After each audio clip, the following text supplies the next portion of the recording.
In space, no one can hear you make a sequel to a stagnant franchise that manages to feel fresh after 3 decades of mediocrity. Let's talk about it.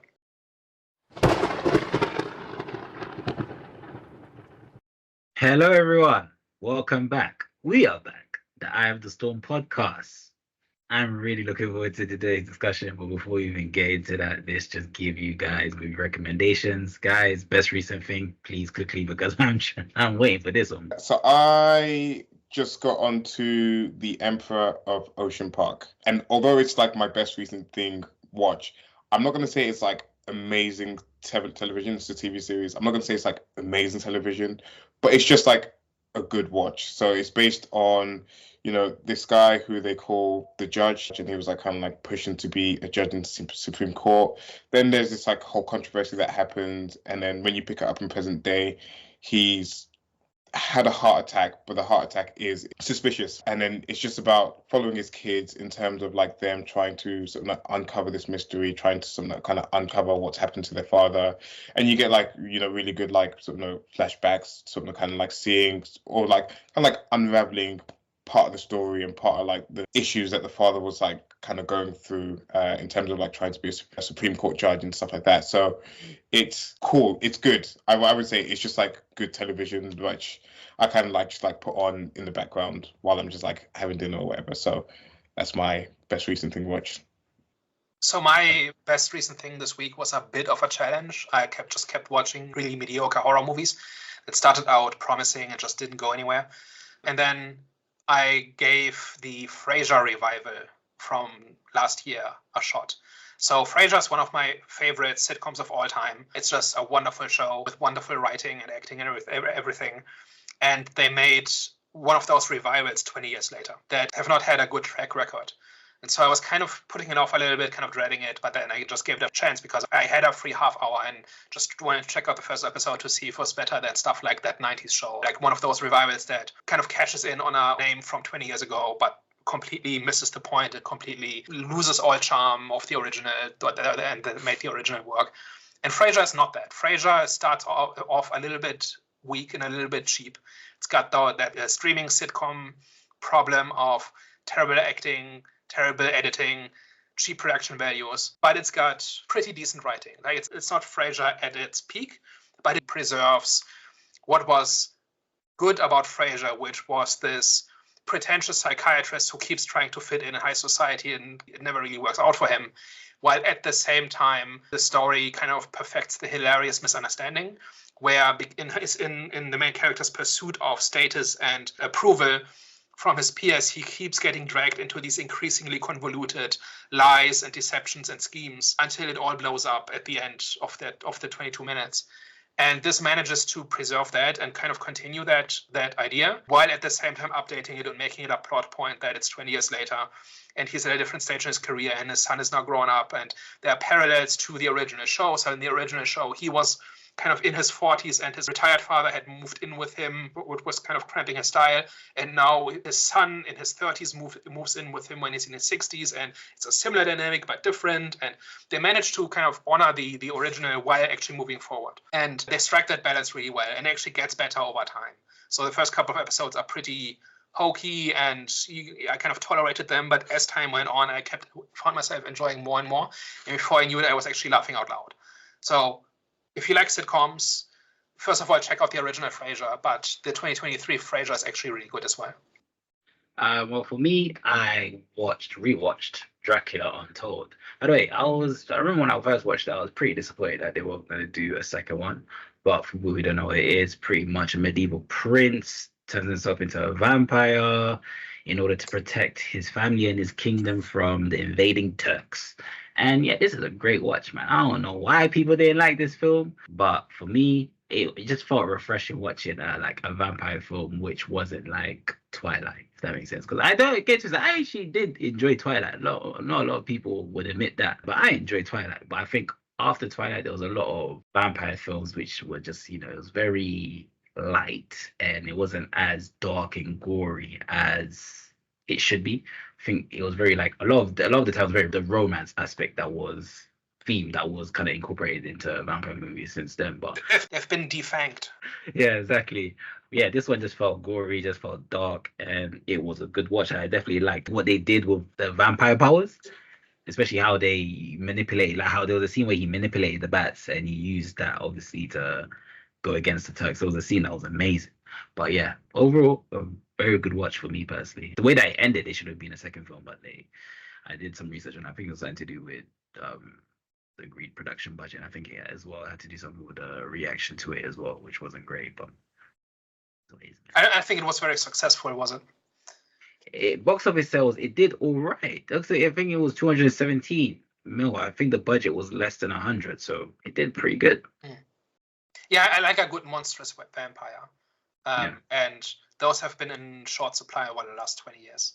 If you've not seen it, would also recommend True Blood, which was an HBO series about vampires kind of going public and kind of trying to acquire kind of civil rights while for the first time kind of being out in public. And it's got a few pretty good seasons until it turns into silly nonsense, which is very true to the books because I've read those as well and they're the exact same way. But they also have monstrous vampires pretending to be just normal people. And occasionally the mask slips and there's some really gory stuff in there. So if you like those kinds of vampires, that's also pretty good. Well, I've been waiting for this. Guys, we're actually going to be speaking on Alien Romulus. For those who don't know what it's about, Daniel, may you please let the people know. Yeah, so Alien Romulus is the newest installment in the Alien franchise. It follows the character Rain, who is an orphan on a mining colony, and her android brother Andy, who get the chance to get off planet to another planet where they will be free. And in order to do that, they have to kind of salvage cryopods from a derelict space station. And then it turns out that that space station is derelict for a reason, and they start encountering alien things, and then it kind of escalates from there. So it's basically the high-level overview. So who wants to give their initial impressions? Jonathan, I'm waiting for this. I've been very I've been like very skeptical about saying what I'm about to say because I haven't seen Alien 3, I believe. I've seen all the aliens except for Alien. Was it Alien 3 and was there a 4? There's a 4 as well. When did that come out, in the 90s or was it early 2000s? 90s, I think. Okay, cool. So I haven't seen 3 and 4 with Ellen Ripley. After 4, it starts going off to other places.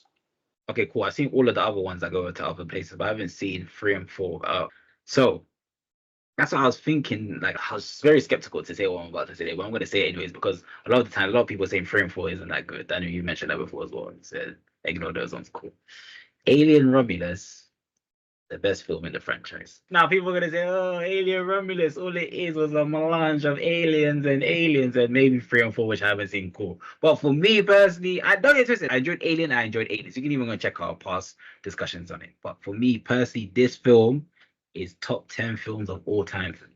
And the reason why I said Aliens vs. Dune is because it's in contention of being the best movie of the year for me. But this movie, it had everything, man. Of course, there were problems, which we'll talk about. But in terms of performances, one of the best performances I've ever seen came from Andy. Flipping hell. He killed that performance. It had, in terms of like creativity to get out of certain situations, freaking crazy. One of the best third acts I've ever seen in a film, and every decision was damning. Just like from the alien side and from the crew side, this film, you know what I'm saying? The alien torment was on 9,000. I've never been in a cinema where people are going like, the amount of times that happened in the cinema was crazy. That's how you know this movie was good. I haven't been in maybe Dune 2, I think maybe Dune 2 where you can actually hear the audience reaction. But this one had everything. I was shocked because I wasn't expecting much from this movie at all. Top 10 films of all time for me. I don't think I give it as high praise as you do. And that's not me saying that it's a bad movie, because I actually really enjoy this movie. This is a really, really good movie. And this is probably a good introduction to the Alien franchise for like modern audiences that maybe haven't sort of been introduced to it before, or haven't like gone back and checked sort of Aliens 1 or Aliens 2. I mean, it gives you a lot of like this kind of like similar feelings as you get from the first couple of movies from the franchise. I think what this movie does really well is that like that sense of like tension and dread, like throughout the movie. Like even like when they're like kind of like first starting to like board the ship and stuff like that, and even just like simple things as like doors closing behind them. Because you're like the way that they set up the characters as well, and they like kind of the way that they set the motivations for them to sort of want to get off the planet. You're kind of rooting for them, and then just like just like simple things as like doors closing behind them as they're getting on the ship. It's just giving me that like sense of like fear of like what's to come in the movie. So I feel like they really like nailed that aspect of things. I mean, the acting was like cool. I don't think I'd like go as crazy, like, because I've seen a lot of praise for Andy. I don't think I'd go like as like crazy as like what people are saying for that. I think it was definitely sort of good in that sense. There's one particular kill that happened in this movie which I really enjoyed, mainly because I didn't expect it to go the way that it went, and the way that the kill happened was like quite like brutal as well. And that was not brutal, but it was just a bit, I'd be like, damn. So yeah, I think overall I'm like very positive on the movie. Probably not as like crazy positive as you are on this. And maybe it's made me realize that maybe I actually don't dislike horror movies. You know, maybe this like whole journey's just been telling me that I don't actually like hate horror movies. Maybe it's just like certain types, like your Exorcist and stuff like that, which are a little bit too far for me. But you know, this is really good. And again, like back to the point of like this being for the modern audiences, because like I know some people have like difficulties going back to like some of the older movies and stuff like that, just due to some like the effects and stuff like that. This like obviously this, you know, is set in the modern day, recaptures a lot of sort of like the first two sort of movie spirit, and it's just like an overall enjoyable movie. Has its flaws, of course, which we'll touch on, but yeah, very enjoyable. So for me, this is the third best movie of the year. I think Kingdom of the Planet of the Apes is better. I think Dune 2 is better, but this comes in third. Mm-hmm. So this has been a good year for sci-fi, for sequels, and for movies for adults, right? So with those three, we're getting three big sci-fi sequels that have substance to them, and it's not just a blockbuster, it's not just a spectacle, it's not just explosions on screen. There's an actual story there, and there's characters there, and there's like grim stuff or serious stuff in there at times. I think this movie is absolutely excellent at creating atmosphere and tension and doing alien stuff. I think it's a bit weak in the start, where I think we get a whole bunch of world building and exposition that doesn't really make sense, or to the extent that it makes sense, it's not terribly interesting. So we had kind of a chance to see the insides of a corporate planet, and there's not much thought there, right? It's just overall terrible, but the way in which it is terrible is not terribly interesting. Outside of Andy and Rook, characters are just there, but I also didn't hate any of them except for the brother. I think that's Tyler, I think. Yes, the brother cousin who hates androids. That guy was like, every word he said was like nails on a chalkboard, but everybody else was okay, not offensive and also not interesting. And then the end, I thought, was not handled well. There's a sequence towards the very end that changes what the movie is about. And I think that's the one that's gotten a little bit of controversy on the internet. And I just don't think I think it's fine. It's just not handled terribly well. We'll talk about that later on as well. But in the middle, there's like a solid 80 minutes or an hour that is just really solid alien stuff. Like the aliens have never looked better. It captures the 80s retro sci-fi aesthetic and the alien look and feel really well, like nothing else I've seen. Like it benefits from modern production values, but it makes it feel like it's in the same universe. And it's just a logical extension of what we've seen before. It also treats like the alien mythos as a buffet, where it picks out whatever it wants from different movies and just puts them in this movie where they fit, which also was really interesting. So overall, not perfect, but pretty great. So I was gonna say, because you mentioned about, we can start from like the start of the movie if we're like in the spoiler section now, because I know you mentioned there that it was like not too interesting. I thought it was good enough like set up in terms of like the character motivation. I think it was like in the nail over the head in terms of like, this is the reason why they like trying to like escape the planet, and like, you know, this planet is like extremely bad and whatever. And I think I do agree that they probably maybe could have done more with it. Like I had like a slight intrigue in terms of like actual like what like the life would be like on this particular planet, and like sort of know the working conditions, and like sort of know how they just kind of go about like their day-to-day stuff in there. But I don't know, I feel like it was treated in the way it was just to be like a good serviceable way to get like these people off planet and onto sort of like this like alien spaceship, which was simple enough and made sense. Yeah. I basically agree, except I don't think it's all that serviceable. So just to start at the beginning, the mining planet is just lacks kind of identity. It's meant to be a company town, but I don't think it really captures what is awful about company towns, like why they don't work and why they are kind of de facto slavery and stuff like that. Like these things have existed in history, and you could just spend an evening on Wikipedia and just make a list of ways in which company towns don't work and are vehicles for exploitation, and then translate that into the alien universe, and you would have gotten something more interesting. Does it need to have to do that though? Because I think I just saw that as a vehicle to introduce the motivation. Yeah, but we spent like 20 minutes on it, 15 minutes. Yeah, but I'm just saying, while you were at it, you could have done something more interesting with the same basic idea. And we've not really seen that kind of colony like from the inside before, right? A little bit, like there's some colonist stuff in Aliens, but we've spent more time inside a Weyland-Yutani facility than we've ever spent before, I think. And even like in Aliens, when Ripley is on like the medical ship and whatever, and like that's not the average person's experience, right? And here we get the ground level view. So that's all. Like, that's a great place to start. I'm just saying it wasn't terribly interesting. They could have put some more interesting stuff in there. But then the real problem is that the scenario makes zero sense. So basically, the idea that a couple of teenagers or people in their early 20s just have a spaceship they can use and can just fly around makes no sense.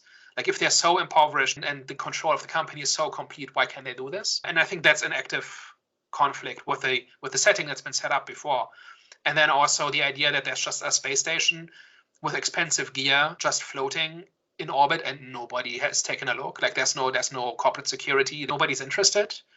It just defies reason. And I think there would have been a way to get them to the space station in a way that didn't have these problems, where you could have contrived a situation where it's clear maybe they are the salvage crew or something, and then they realize, hey, we have functioning cryopods on board, and we've been talking about trying to get off planet, but now we actually can. It's easy to come up with something, and they just didn't. And the whole thing is just a vehicle to get them onto the space station so that alien stuff can happen. But I'm just saying we've spent so much time getting them there that we could have done something more interesting, or skip all of that and just have them arrive at the station and have a couple of lines of dialogue that explains why they're there. Either would have worked better than what we got, in my opinion.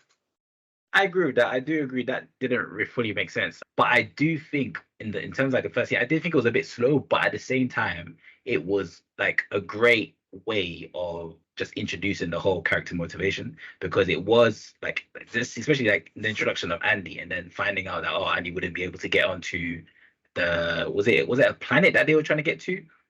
Synthetics are banned in the system where they're going. Yeah. So he would be killed once they get there. Yeah, so a planet or some pretty much where they were going to wouldn't accept this freaking Andy. So I think for me that first scene was great in terms of just, character motivation, and it was emotionally triggering, man. Like even when you see Andy, and I didn't even know that was a freaking brother. So for me, that revelation was, I don't know why it did something for me. I was like, okay, that's so he's a synthetic. He's not like, I didn't know he was a synthetic until obviously you're seeing the. When she was like, he's his brother, I was like, okay, this story, that's interesting. I wonder what the backstory to that is. And then obviously you see that he's a synthetic. I was like, okay. So for me personally, I liked it. It's a bit slow, and you are right. It didn't really make sense how the hell they had access to that spaceship, but it was great in terms of just, character motivation. And it kind of already had you invested in that character, because you're always going to have that sense of awe when it comes to just Andy's character. Do you know what I'm saying? And having having a protector of a character like that, you're going to get emotionally invested in both characters. So I think that scene was pretty good in terms of just audience connection to the characters. But it feels forced. Is my problem with it. Like again, I agree with you in terms of like it's serviceable enough in terms of like understanding character motivation, understanding like about like Andy and him being a little bit more vulnerable than to know like the rest and stuff like that. But then it just becomes a little bit forced, because like she's like.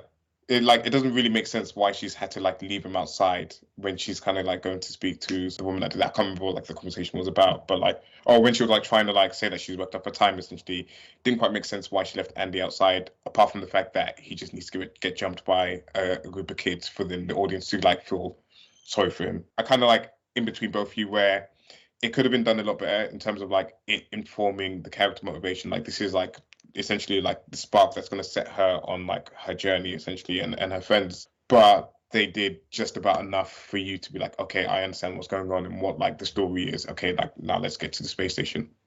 You just have to ignore all the specifics and just say, okay, they want to get away because it's an awful place.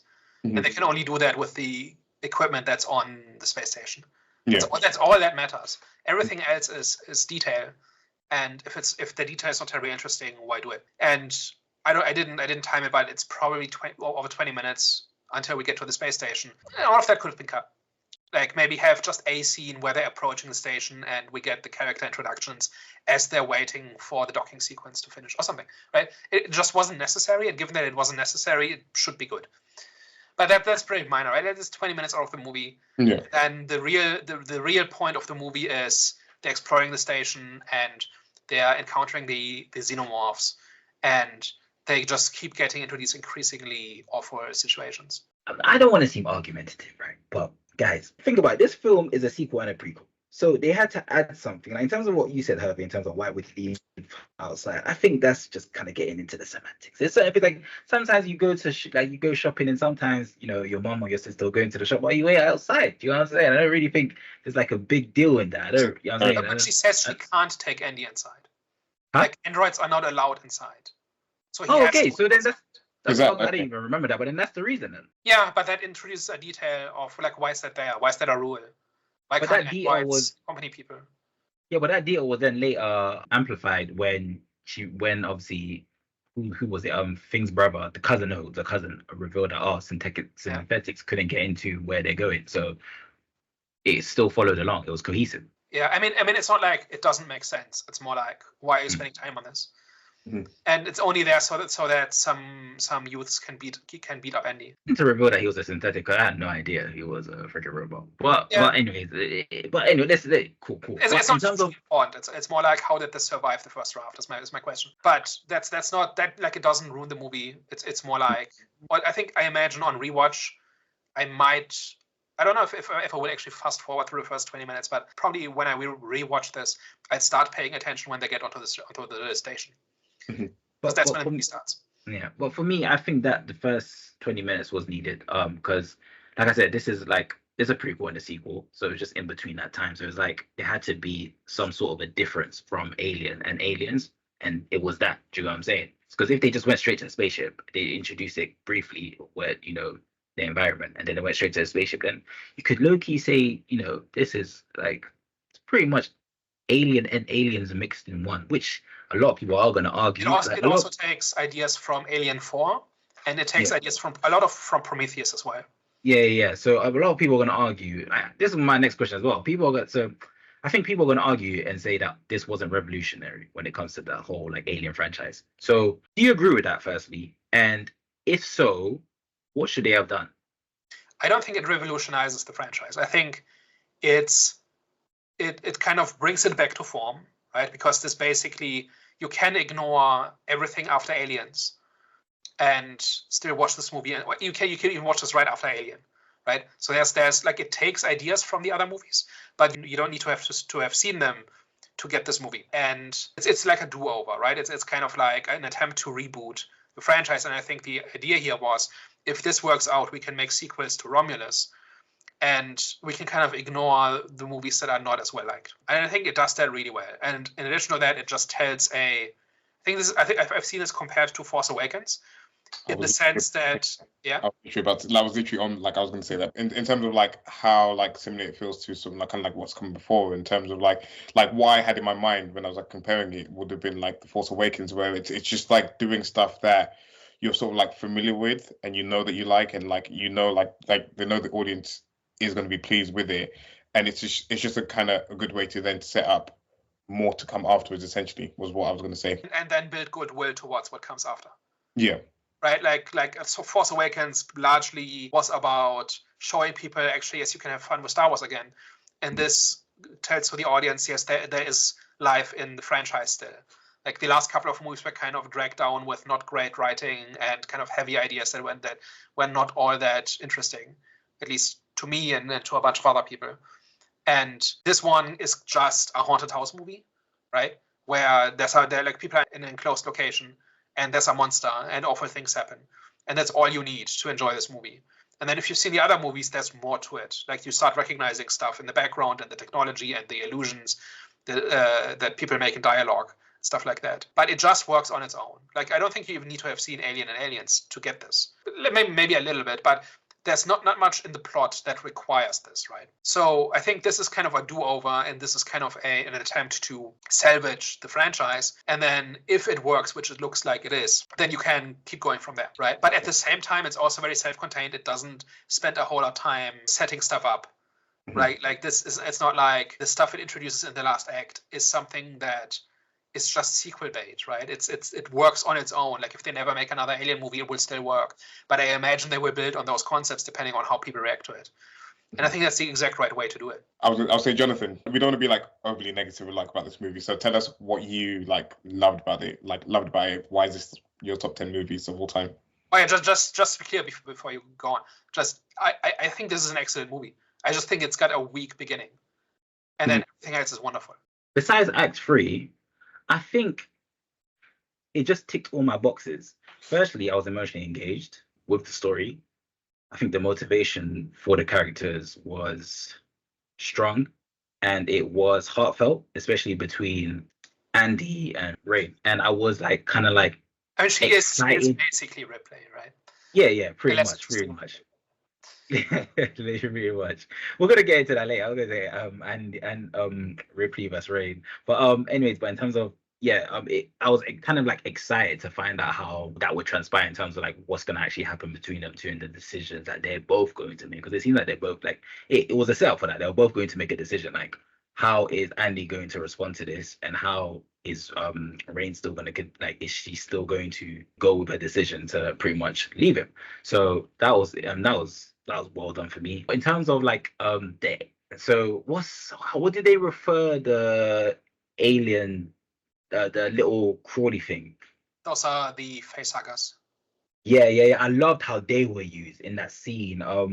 Just in the scene when they actually, I think it was a laboratory or where they found the ovens. What was the legendary synthetic? What was his name again? Rook. Oh no, he wasn't in that room. No, he wasn't in that room. Apologies. But I just loved how they.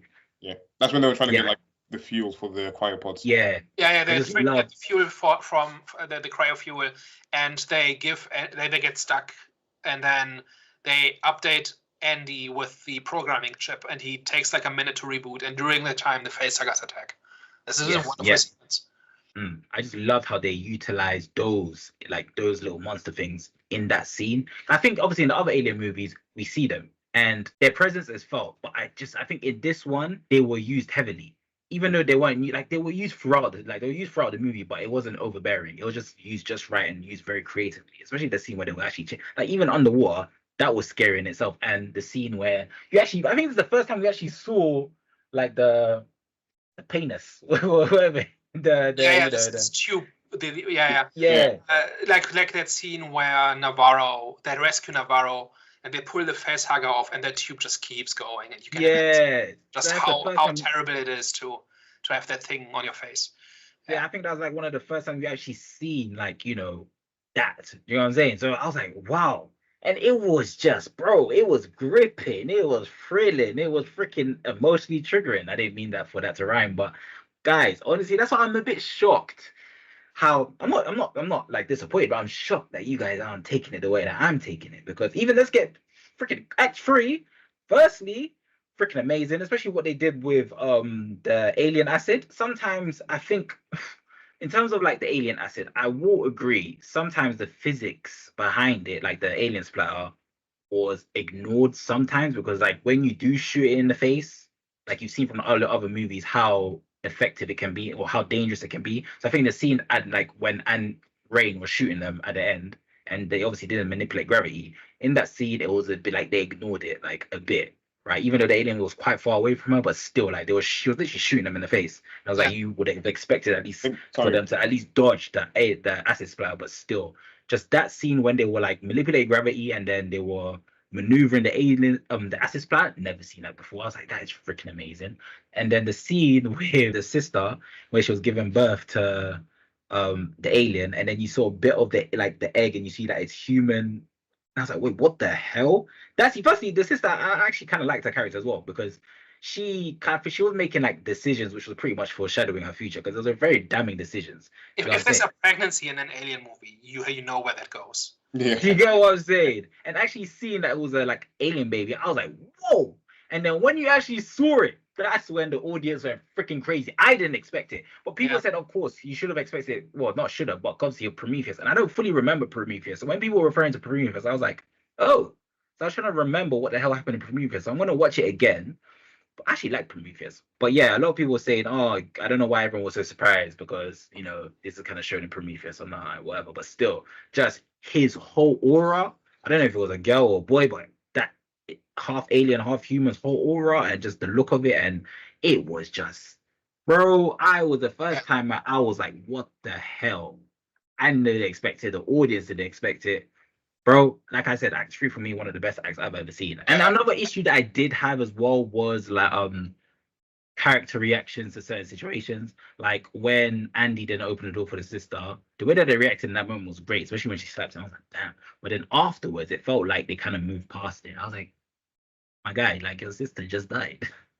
I don't know if the trauma is affecting the way that you're reacting to it, but yeah, it was a bit like, it's like they just moved on. There wasn't any after reaction, is what I'm trying to say. It just felt like they just moved on to the next mission. So like, okay, that was a bit weird. But overall, there's little things in there, right? And it does feel a little bit like a sequence of scenes as opposed to a story, right?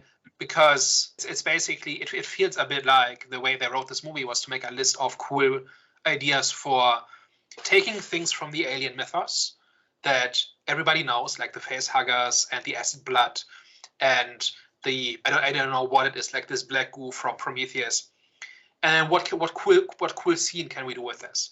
And then the plot was essentially a sequence of these scenes that eventually ends with them escaping, right? Because we know how this is going to go. We know that Rain is going to escape, and everybody else will probably be dead.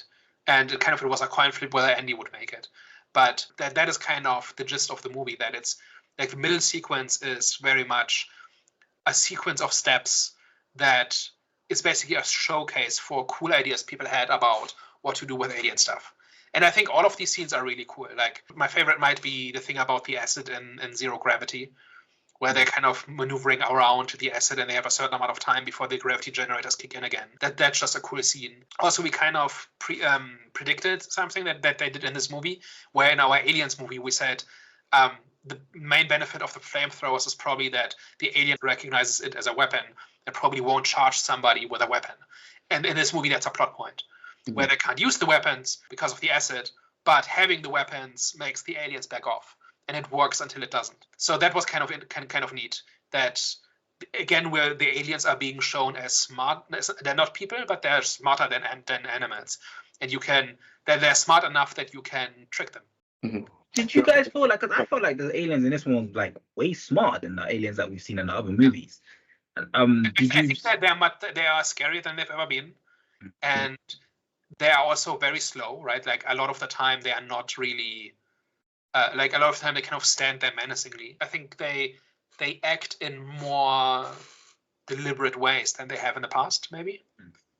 That's always kind of been the thing. They haven't just been predators. They've always had like an agenda of some kind, even if it's simple, even if it's instinctual. I was gonna say, like, a good scene that like really symbolizes it was when the pregnant girl was like trying to escape and they were like waiting for Andy, like you mentioned, when they were like waiting for Andy to open the door, and he's like, there's about like 2 seconds where the alien's like waiting for it to happen, and as soon as it happens we're literally all dead basically. And again, that's just like a good and like tension building and stuff like that. Yeah, an alien using bait, using a human as bait. That's not been done before, I don't think. Yeah, no, that's what I was referring to when I said they just seem way more smart, because in that scene I was like, whoa, like just felt borderline demonic. So like this guy, this not guy, but this freaking monster is moving evil as hell. Like that's past just have like a hunter mentality. That is actually a hunter mentality, actually using someone as bait. So I was like, damn. But like a wolf wouldn't do this, right? Exactly. Which made it even more scary, because it's like, okay, already you have animalistic traits, like that's animalistic approach to things, and now you have a hunter mentality as well. And the aliens have always existed in this gray space, right, where you don't quite know how smart they are. And here they really played with that, where they had the aliens actually do interesting things. And I think that's the main benefit of the movie, that it kind of just plays with the mythos and kind of just tries to do cool stuff with it. But every piece of it is familiar. There's probably not very much that's actually new, but everything kind of follows organically. And then they brainstormed, okay, what cool things can we do with this? So wait, you guys I don't know if it was, but I don't know if you mentioned this, but Daniel, I know if you mentioned this. However, if you did, then this question goes out to you as well. You guys said you said Act 3 wasn't. You said I think you said it was controversial, but I don't think you said it was as impactful for you. Yeah. In comparison to everyone else. Yeah, we can talk about that. So, first of all, I don't have a problem with it, right? Like I don't like Prometheus, but mostly because I don't think it adds very much substance to the mythos. And it's got this borderline superstitious idea about being a creator and being like I made life, therefore I am a god. This whole thing, right? That's just not interesting to me. Nothing interesting happens because there are characters who believe this. It's just a huge waste of space in Prometheus and also in Covenant. But that's where this whole thing with the engineers and this black goo, and I don't know those movies well enough to actually know what this is, but it seems to me like there's this alien technology from the engineers that's kind of the basis of what the xenomorph is. That's kind of out there, even though that's kind of like in science fiction, I'm a big sucker for the kind of the negligent precursors, right? So you have this ancient, vastly advanced civilization that could do these amazing things bordering on magic, and they're gone, but their toys are still here, and we can use them, but we can't really understand them. And so bad things tend to happen because, like, Stargate does this, Mass Effect does this, The Expanse does this. I think it leads to it's one of my favorite tropes, right?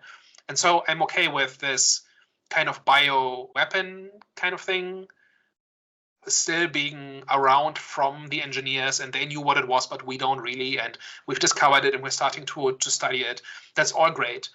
And this idea that somebody made a prototype medicine that doesn't really that uses this technology but doesn't really understand it, and so there's unpredictable side effects. That's really cool. My thing is just, I think they should have done one of two things.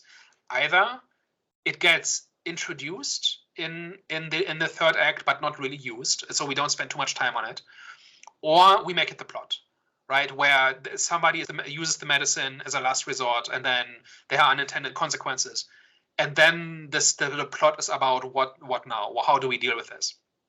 And we're kind of in the middle, where it takes up a decent chunk of time, but we get no answers, not really, and a lot of stuff happens that is just creepy and weird, but like it's imagery more than anything else. Like there's not much plot or character that's informed by this, and that makes it a little bit less interesting. And then there's also small things like the fact that it grows to 3 meters tall in 10 minutes is silly. I think the design is cool. I think they should have made it like an evil puppet or something like that, like in terms of how it's positioned. They should really delve into the creepy baby thing, because like there's a scene where Kay realizes she's lactating, right? And I just say it's not normal, right? Because this retrovirus, whatever it is, has started hacking her DNA, and then the monster tries to feed off that, and obviously Kay is not into that.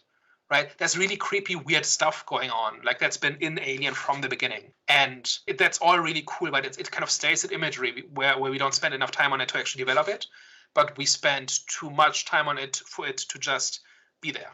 To me, it seems like they kind of wanted to do something similar to what they did in the first Alien movie, where you feel like the movie's ended, you feel like the good guys won, and then there's this like person that's hiding out on the ship. But of course they couldn't exactly do the same thing again, and they've just thought of like a way to sort of kind of like up the stakes a little bit, or make it like a little bit different, a little bit weird. And then I mean the scene was definitely weird and creepy, and like the like alien design was like very unsettling and stuff like that. But I feel like that's where, you know, where you're like, I agree with you when you're saying like it kind of like lacks that substance. It lacks the sort of the pre-planning, or like kind of like I mean there's like one foreshadowing where there's like a scene and there's like a painting and like the woman's kind of like awkwardly like breastfeeding or something like that, and it's like one where you can like kind of like blink and you can miss it or whatever. And of course there's like the whole she's pregnant aspect of it throughout the movie, but like Daniel mentioned, there isn't enough really in there to kind of like warrant or like to sort of kind of like justify it being such a big part of like the third act. Even though it's like great, I didn't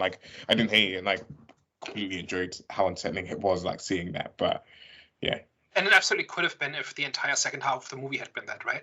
Like, what if her taking the drug is the midpoint of the movie, and then the second half of the movie is about the consequences of that, right? So taking the drug saves them from the xenomorph in some way. Maybe that enables them to escape or something. And then we have an entire half of the movie where we deal with the consequences of using this drug or this technology we don't really understand. It's not a huge deal, and I think it's fine. And I actually do agree with you. I think that's where it came from, that they wanted to do the fake ending like they did in the other Alien movies, as so that it rhymes with those movies. But they didn't just want it to be an alien, so they did this. And I think it's not terrible, right? I'm not saying that it ruins the movie or anything. It's more like I don't know if that's the best use of that idea. Do we think it would have been better off saved for a sequel, actually? Considering like this is like the comparison to The Force Awakens, where it's like kind of like giving people like faith back into some of the franchise, etc. And then it then takes the second movie to like take a little bit more risks and do something a little bit more weird and make maybe like a little bit more sort of kind of like daring in the second movie. I think it probably would have, for me, it probably would have fit better in that aspect of it. But then again, you don't then get like the kind of like sort of added the climax at the end of the movie, or it could have been sort of done differently. But I feel like this probably would have been great where if they like left it off where there's like signs that like something's gone wrong, like they're in the cryopods, and there's like kind of like warning signs that like something's kind of going wrong with like the pregnant woman's cryopod, and then it just like teases that second movie. They can still have that be the topic of the next movie, because Rain still has a bunch of doses. They used one to try to save Kay. Mm-hmm. But there's more, right? And so Rain is carrying this into this other settlement, right? So this can be we've seen what happens when you use it under uncontrolled circumstances, not really knowing what it is. And then the next movie can be about, okay, what happens if you start studying it, and what if people start recognizing the value of this, which has already been hinted, right? Like, this is immensely valuable. This has the potential. Like, I actually really like this idea that space is not really working out for humanity, and some kind of fix is needed. And that is why they've been experimenting on this, because if this works, this could change. This is like the development of, like, the discovery of penicillin or something like that, like something that really changes how society works. Am I bad for like a period when they were like kind of like talking about like the benefits of it and like sort of the positive aspects of sort of the Black Coup stuff?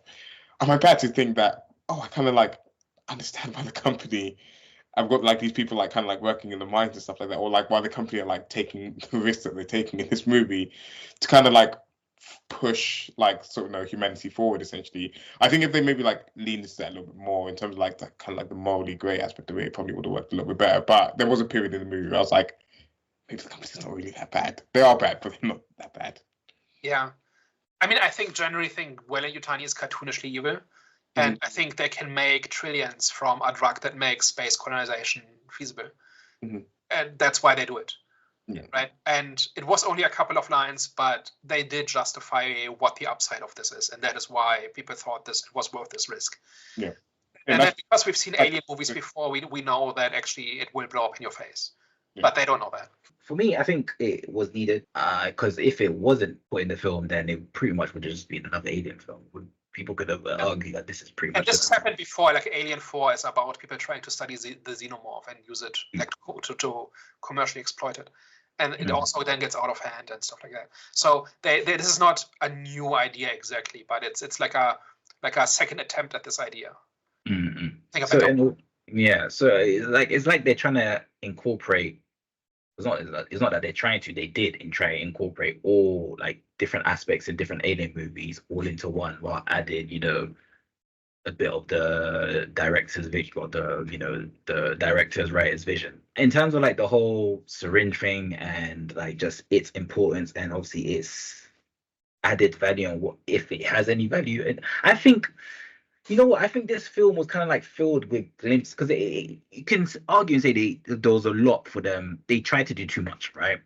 In terms of just like incorporating different things in different alien movies into this one film. But I think for me, it was more so the reason why I don't think they should have gone too into the whole like creation of the syringe and just its pretty much its prevalence was because I think this film had like glimpses. Like it was like moments. So it showed like glimpses of danger, if that makes sense. So it showed, obviously, there was a scene where it actually showed, which they missed, by the way. It was a scene where it showed when they put it into the rat, injected it into the rat, and then obviously they thought, oh, okay, it was a kill, and then they left and they didn't see the outcome of that. So I think for me that was enough. It was like, okay, that's another danger that they need to be careful of. So for me, I think it was enough. In terms of like the introduction, the justification for it. I do hear your points in terms of why they could have maybe left that out. I have another question. Why does everyone love Andy so much in this movie? So, bro, you're bugging. No, hold on. Like, and again, I don't dislike Andy. Andy's like great in this movie. Like he's like puts in like a top performance. But I feel like for me, I feel like it stands out more because the rest of the cast aren't really that spectacular, and there isn't really much interesting about everyone else in this movie. So that when you actually have some type of substance within the character, and you have like kind of like the flips and the flops that happen with the directives and stuff like that in this movie, and you see the way that he's like able to like portray like kind of like the weak, timid like android, and then like the confident one and stuff like that. I feel like it's all great, but I feel like it's because everything else about this, like everything else about the rest of the cast, are quite unspectacular, and there's not really that many other great characters in this. But go on, you guys, I'll let you guys like take it on this. So I think he's the best character by far. The most interesting one. I also agree that the rest of the cast makes him look good by how bland they are. So he really does stand out. I do think there's interesting stuff going on here. So one of them is that every Alien movie, at least aliens in this, have had an android in it, and each time it's been different. So the question here would have been, how do you repeat the Bishop trick, right? Because Bishop was an android, but he played a very different role in the plot compared to Ash in the first movie. And the question is, can you do this again? Can you come up with a third way of making an android interesting in this world? And I think they did. I think this whole idea that he's basically refurbished, right? That they found him in a scrap heap and they fixed him, and he's kind of been the equal parts friend, protector, and teddy bear for Rain is interesting, and it ties into this. Again, echoes this idea of creator and creation, right? Where the android is the product of human ingenuity. And then the question is, what happens? Like, Prometheus thought that by itself was profound, right? The idea that humanity created androids and therefore that we are gods. That was kind of the idea. And here, it doesn't do that. It just says, okay, we created these living things for all intents and purposes. And now what? How do we relate to each other? Who is more important than the other? And that's reflected in the directive that Andy has, right? At first, it's protect your maker. The second one is benefit the company. And then the third one is an update to the first, which is the creation and the creator are equal partners and they go forward together. Right? So there's this progression here. And so Andy's behavior is determined or guided by whichever directive is currently active. But there's a progression in what the directive is. And because he has pretty much all of the agency, because he has the knowledge and the skills to drive the plot forward, what his current active directive is and how it gets changed and why interacts with the plot itself in really interesting ways, I thought. And it kind of picks up the ideas from Prometheus, but does much more interesting things with them. And also, kind of add on to what Daniel said, because I totally agree. I don't agree with you two when you said the rest of the performances were dull. There was one of the characters which was a bit skeptical, which was Tyler, which I'll get into later. But in terms of that, I do agree with everything else I don't really say. I think in terms of like, just to add on a bit to what Daniel said, I think the way he executed the character transitions was really good.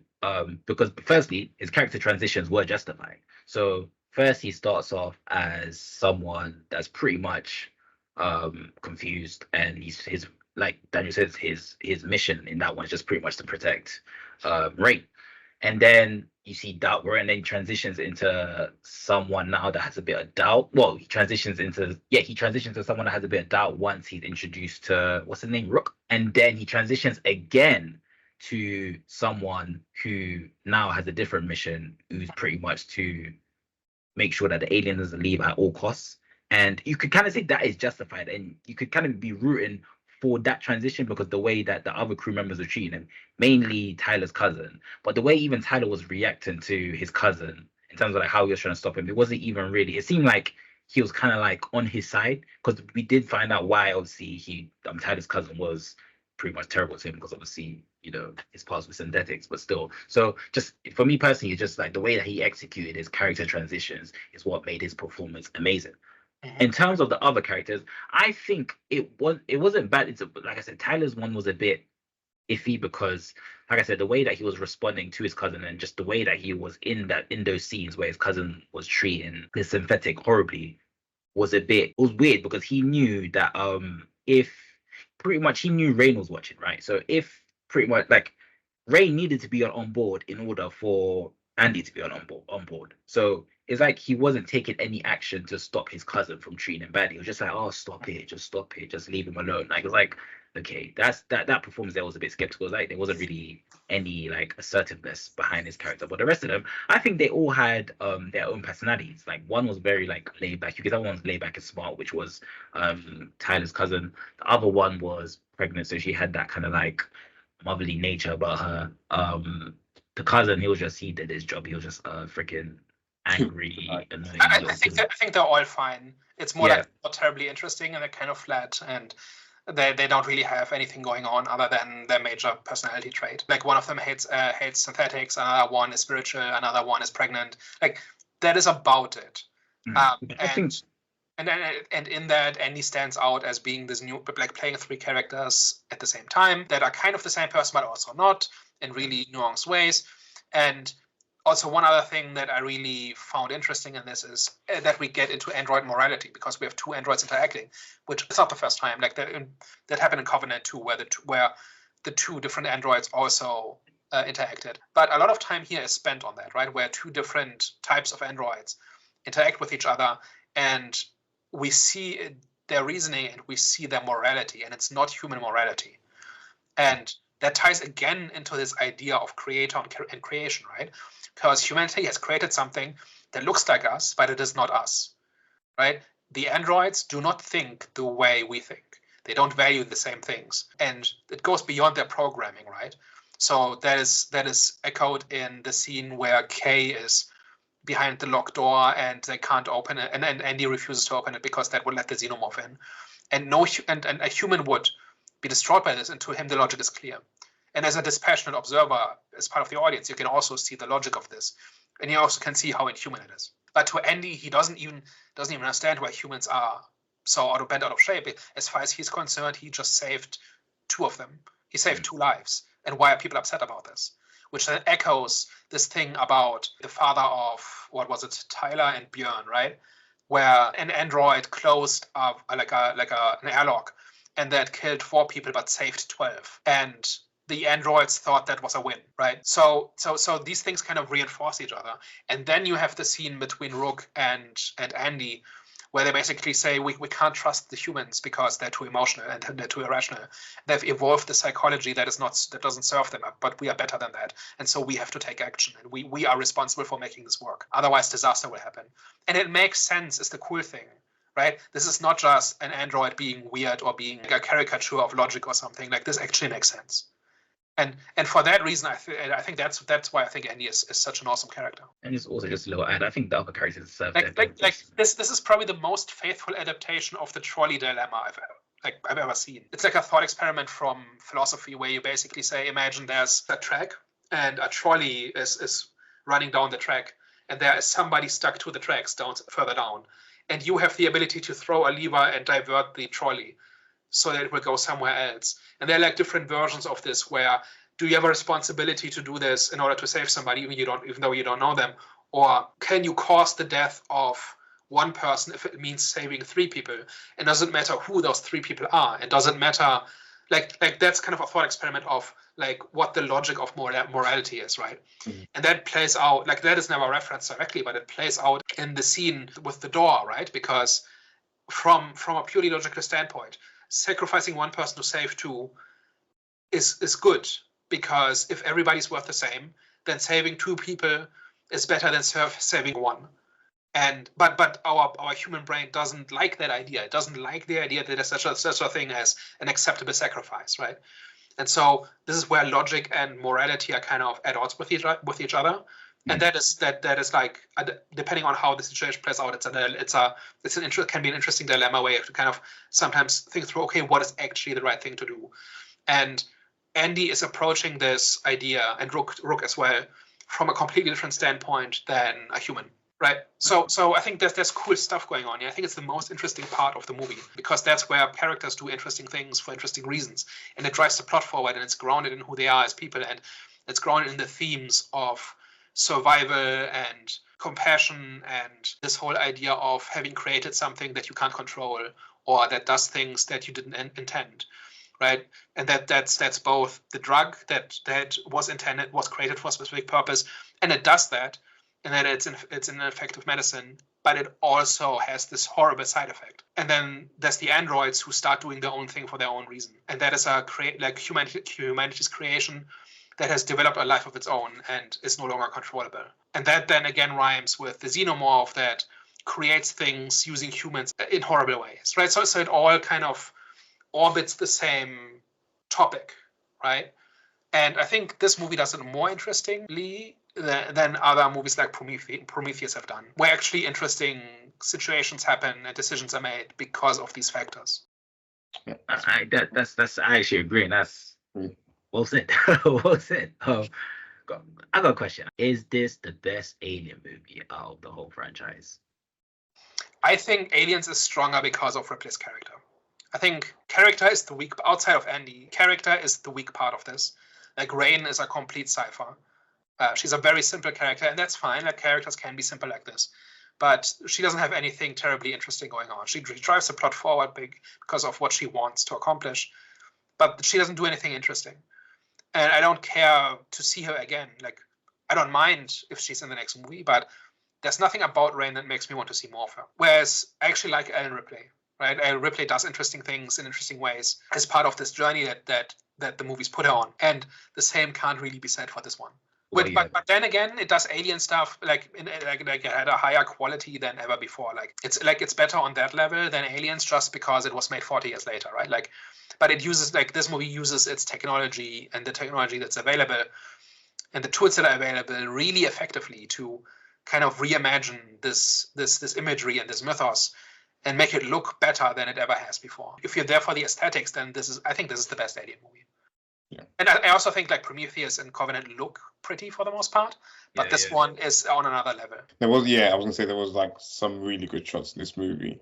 Even early on when she's having that dream thing and she's she's imagining the sun and stuff like that, it was really beautifully shot. There's a lot of good cinematography in this. But I think I agree with Daniel in the sense that I'm not as heavily invested in the Alien franchise as other people are, but I do agree in terms of the character and the story in the first two Alien movies are a lot stronger. But honestly, the feels that I was feeling in this movie anytime anything alien was happening was something. And again, that's just down to it being 40 odd years after the originals came out. So in terms of ranking it, it's really difficult. Essentially you could take if there was a movie that could take the best of both, where you have the strong characters, the strong story, and then you get the good cinematography that you have in this one, you mash it all together. Hopefully they do it in the next movie, then you'd have the perfect alien movie for me. Yeah, they could easily build on this, right? Make the next one a bit more character focused outside of Andy. There's no reason for why Rain can't have an interesting journey in the next movie. She just didn't have one in this. I think if they take the aesthetic and the quality and the approach to realizing this world that we've seen in this movie, and then scale it up a bit in the next one and make it more character focused, then I absolutely think we could have something special on our hands.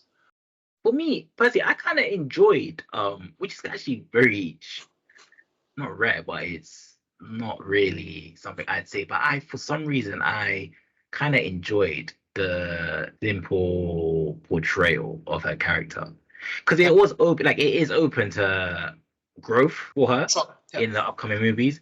But at the same, I will agree, Ripley is more she just doesn't in comparison to Ray. So if we're to compare it to Ripley 100%, Ripley is better. But for me, in terms of just her characters, just her, her character being just very simple, because it kind of gave me that innocence about her, because we're still forgetting that she's a teenager, right? So, it kind of fitted well. Maybe, Exactly, kind of fit well with her character, because, even though, like, they're on a spaceship, which is very, like, you would think that's like, it's very adult it's like an adult, even though she's in an adult environment, she's still a teenager. So it's like, it's so much, she's very limited. There's so much that she can do. And that's why I think like the simple portrayal of her character fitted well with that. But like my problem is that when you come to do like more sequels of like Alien Romulus, which they're bound to do because it's making like quite a bit of money at the moment, it's like, what's going to be the hook for people to come back? Because of course, like there's only so much of like the alien stuff that you can do where people before people kind of like get tired of the formula or something, kind of like start to like pick up on something of what you're doing with something like the alien side of things. Like for me, I feel like you need a strong hook to kind of like keep bringing you back, even if we're in like the same setting. I'm enjoying being in the setting because of this character, I'm like heavily invested in. And it's like this reign is like very similar to what Noah was for me in Kingdom of the Planet of the Apes, where I'm actually like really immersed in the world. I'm like really like sort of wanting to be in there, but you have to have like an anchor point. You have to have like that character that like sort of makes me want to go back and makes me want to spend more time. Because if you tell me I get like 3 more Dune movies and I'm following Paul Atreides about the place, like Paul Atreides I'm like very heavily invested in, like he's like one of my favorite characters at the moment. So it's just like they just need to do something a little bit more interesting with her. Otherwise I feel like the alien thing might just get played out and people might like stop being interested in the franchise again. I feel like they've kind of done classic moments at this point, right? We've got the face hugger, we've got the chest burster, we've got the acid blood. Like they pretty much already checked all of the boxes, and I think that gives them license to go somewhere else in the next movie. Yeah, I agree. The logical thing would be to lean in the black goo thing, right? Where they reach this other settlement. And basically, they buy their way in with the goo, right? But that also means that somebody else has the black goo. And what are they going to do with it? And the first thing they're going to do is study it and try to replicate it and maybe try to figure out how to mitigate the side effects and whatever. And you can imagine how things go wrong. And one thing I really would hope is that the Alien franchise moves beyond people encounter an alien technology or creature, try to study it, mess it up, and then everybody dies. And then next movie, right? That's a little bit played out, maybe. There have to be ways to build on that in some way. Like maybe somebody actually does find a way to use the black goo safely. Something, and then maybe something interesting happens because of that or something. I hope they do that, and they can still do. They can't have an alien movie without xenomorphs, right? So maybe they find a xenomorph again, and then the big challenge would be to make that interesting. I think they seeded the black goo thing on purpose to kind of get people used to the idea, and then now that people are familiar with it, you can do stuff with it, right? It doesn't come out of left field. It's not a betrayal of the law or whatever, right? Like if people really hate this, then they can just drop it and just not mention it again. But if people are okay with it, then they can use that to go in a different direction again, which I already tried with Prometheus, and I think that was held back by execution. Like I don't think the ideas were necessarily the problem. It was how those ideas were explored and handled. And I can imagine these people doing more interesting things with that. Yeah, I agree. I just think it's going to be pretty hard because it still like has to create like a new kind of storyline that still falls in line with the other Alien movies that came after. So it's like, it's going to be a tricky job, but. Yeah, I mean the thing that comes out of people due to the black goo is already vaguely alien-like, right? Like it's not that different. It is different, but it's still recognizably part of the same thing. So maybe that's enough. I don't know. We'll see. I guess we'll know in 3 or 4 years when the next movie comes out.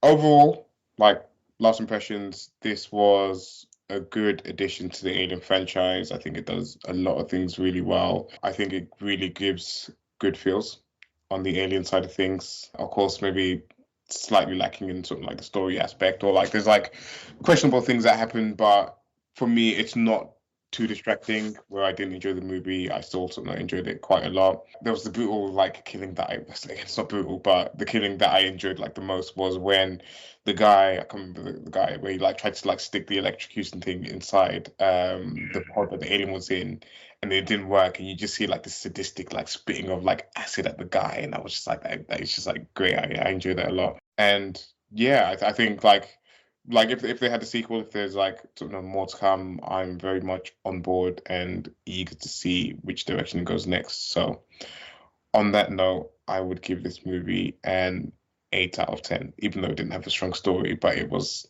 managed serviceable enough. So 8 out of 10. For me, I would say this movie was borderline inspirational in terms of, because like I said, I want to make movies one day in the future, and just watching this film pretty much had the same feeling Leap Dune Part 2. It just had me mesmerized with filmmaking and just storytelling. This movie had everything for me. Like I said, best film of the franchise. Argue with yourselves, people. But I'm giving this a strong 8.5, and you guys need to go and watch it, man. Top 10 films of all time for me. Yeah, I think this is definitely top 3 movies of the year for me so far. I just for me, it's held back by the story being the weak point. I understand what it's trying to do. I understand that it does that well. But in order for it to be truly great, it also has to be more about something. There has to be something more going on than a sequence of really well created sequences in which cool stuff happens. And the movie's more than this, right? We talked about Andy and the android morality and this idea of creator and creation and all of this. It's all there, but it's not really driving the movie as much. I think the set pieces where they basically created a sandbox and kind of started playing with the toys that the other Alien movies created. And it does that really well. It's not a put down. That's not damning with faint praise or anything like that.